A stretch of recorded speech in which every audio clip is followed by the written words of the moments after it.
All right, let's jump right into one of the wildest but totally true stories from World War II. We're not talking about battles in Europe or the Pacific. Nope. This was a secret war fought right here at home, in the shadows of the New York waterfront. It's the story of a jaw-dropping alliance between the U.S. Navy and the American mob. I mean, seriously? Could the mob actually help America win World War II? It sounds completely nuts, right? Like something out of a Hollywood script. But back in 1942, things were so dire that the U.S. government had to seriously ask that exact question. And believe me, the answer? Well, it changed everything. So where does a story like this even start?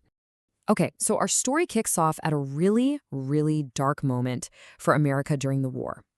There was a huge crisis brewing, and it was happening right on our own doorstep. Picture this. It's 1942. German U-boats are just picking off American ships one by one along the East Coast. It's terrifyingly precise. They seem to know everything. Convoy routes, when ships are leaving, what they're carrying.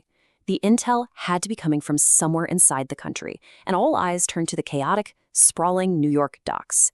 The Navy knew they had a spy problem, but here's the thing, their own guys stuck out like sore thumbs. They couldn't get anywhere near the source. They needed an insider, someone who was already part of that world. And that desperation leads to this incredible meeting, a meeting between two guys who might as well have been from different planets. On one side, you've got Lieutenant Commander James Everett. Think old money, Charleston gentleman, a by-the-book, principled Navy intelligence officer. And on the other side, Meyer Lansky. A genius, yeah, but a Russian immigrant who also just so happens to be the mob's top money man. You literally have the guy who enforces the law sitting across from the guy who spent his entire life breaking it. Just wild. So the big question is, right? Why on earth would a guy like Meyer Lansky, who, by the way, is constantly being hounded by the FBI, agree to help the U.S. government? This is where the story goes from interesting to absolutely fascinating. See, for Lansky, this wasn't about some kind of deal. It was way more personal than that. You have to remember, as a kid, he and his family barely escaped the pogroms in Russia. These were brutal, government-organized massacres. So America, yeah, it had its flaws. And yeah, it was trying to lock him up. But it was also the one place in the world that gave his family refuge. It was the country that gave them a place not to be murdered. And that right there, that's the real core of this whole thing. When Lansky looked at what Hitler was doing in Europe, he saw a horrifying echo of what the Tsar had done in Russia, and he felt he had to do something. This quote from him just says it all. It wasn't about flag-waving patriotism. For him, it was about a debt to the country that saved his family, a debt that, in his mind, could never expire. Okay, but how do you actually make a deal like this happen? I mean, you can't just write up a contract, right?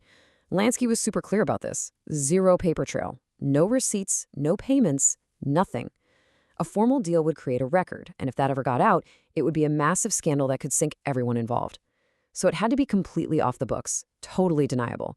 Officially, it was just a conversation between a naval officer and a private citizen who wants to help his country. But, of course, there's a problem. A huge one.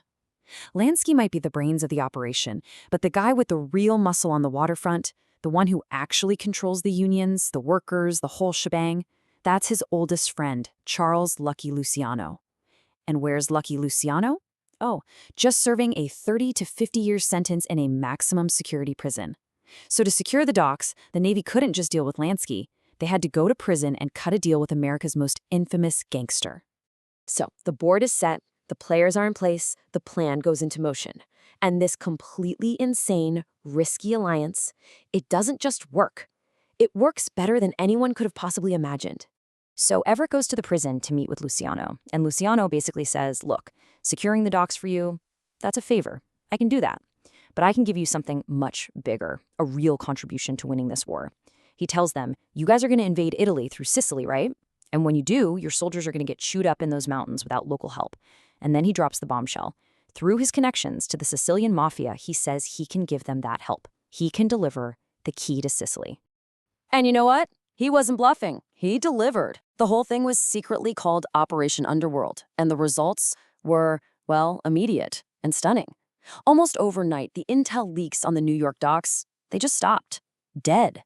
And then in 1943, when the Allies hit the beaches in Sicily, they weren't ambushed in the mountains like they expected. Instead, they were met by local guides, holding maps to secret trails. all thanks to Luciano's people. A fight that was supposed to be a bloody, drawn-out mess turned into a shockingly fast victory. So what does that all mean in real terms? It's tough to get an exact number, obviously, but military historians figure that the help from Luciano's network saved hundreds, maybe even thousands of American lives during that invasion. It's just an unbelievable result from such a secret, sketchy deal. But a victory like this, born from a deal with the devil, it was always going to have a price. And the aftermath of this partnership was, let's just say, complicated and pretty painful for everyone. Remember how Luciano was promised future considerations for his help? Well, after the war, the government kept its word, kind of. They reduced his prison sentence, let him out, and then immediately put him on a boat and deported him to Italy, a country he hadn't set foot in since he was a little kid, and he was never, ever allowed to come back. Luciano totally got it, though. He knew that for the secret to hold, for the government to not have to publicly admit they'd rewarded America's top gangster, someone had to be the fall guy. He was the price of keeping the whole arrangement under wraps. And this is where the irony just gets staggering. While Luciano is being shipped off into exile, Meyer Lansky gets a quiet invitation to Washington.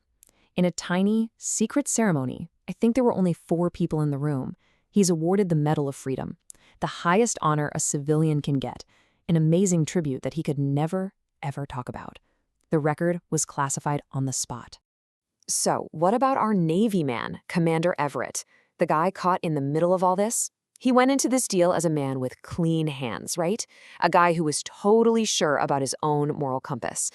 But after 5 years of this, he'd made compromises, he'd blurred lines he never thought he'd crossed, and he came to realize the world wasn't nearly as black and white as he once thought.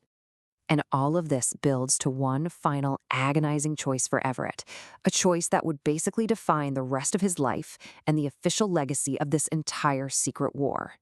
Okay, so fast forward a few years after the war, the politics have totally changed. Now Congress is launching these huge investigations into organized crime. Suddenly, the government needs an official story about Operation Underworld. And who do they tap to write the final, definitive report? James Everett. He's ordered to write it all down. Every name, every dirty detail, every single compromise. And the choice he's facing is just impossible. On the one hand, he can write the full report, tell the whole truth. That's his public duty, right? To history. But it would absolutely destroy Meyer Lansky. Or he could write a sanitized report, protect his friend, an act of personal loyalty, but it would be one last, huge moral compromise. Truth versus loyalty. What do you do? Right when he's wrestling with this, he gets a letter from his wife, Eleanor, and her words just cut through all the noise, all the politics, all the history. She doesn't give him an answer. She just says, decide it honestly, come home. She basically changes the whole question. It's not about duty to country or loyalty to a friend anymore. It's about personal integrity. It's about looking in the mirror and being able to live with the man you see. And that's where the story leaves us, with that question just hanging there. So now I'm going to leave it with you. After all of it, the lives that were saved, the promises that were broken, the strange friendships that were made, what's the right move? What would you write in that report?